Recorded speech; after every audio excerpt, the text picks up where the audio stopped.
weekly in-depth view of agriculture up close. This is In the Field. Presented by Gordon's Feed and Pet. Just off 65 Highway in Fair Grove, Missouri, lives a young couple, raising a young family and their budding farrow-to-finish pig operation.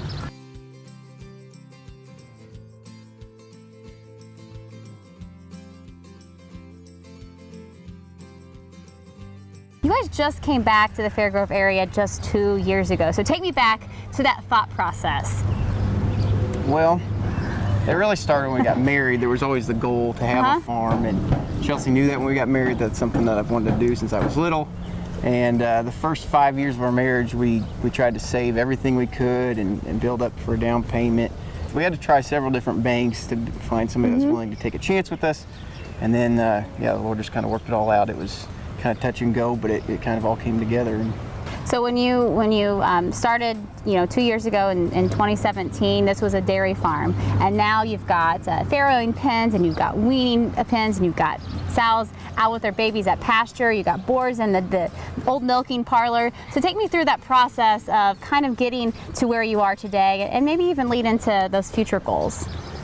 It started, we had to bury electric lines, bury water lines, build fence. We had to convert just about everything in order to get it somewhat how we wanted it. And then it was really the summer of 2017 where all the work went into, and then the gilts arrived in August, and it's just a little pressure, right? Yeah, it's been a whirlwind ever since then.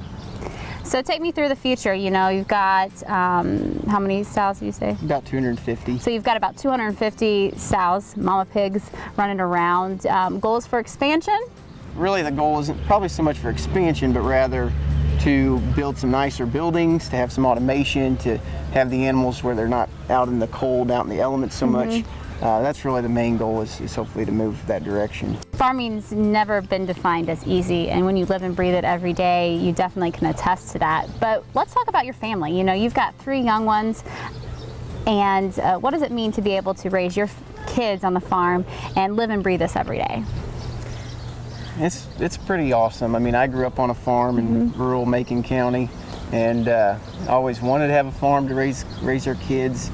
I just think I just have so many memories of running around on the farm, working on the farm, helping my parents and grandparents. So, I think it's just a lot of fun to watch the kids. And it's the best part of this is when they're out there helping me and tagging along.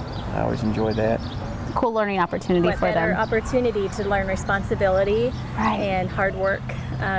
They have a everyday front row seat of watching that and being a part of that. What advice do you have to other young couples out there that maybe have grown up on an operation but weren't able to go back home to one, or farming's new to them and they just want to dive into it? What do you tell them?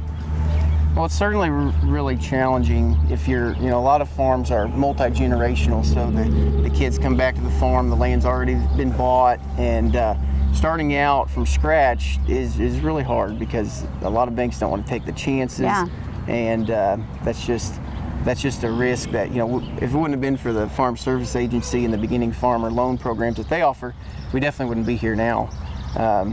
But yeah, it takes a lot of work and a lot of preparedness. And Chelsea, when we first got married, she worked and we saved all of her income and just tried to live off of what I made so that we could have this. And it definitely takes a lot of discipline and saving to start. There's no way we could have done it without our faith. A lot of prayer, and a lot of the Lord just working out the details for us. And just be patient with the process. I would advise people with that, because it's not going to go the way you want it to go or the way you think it's going to go. So just be patient with that and trust that it will all work out in the end.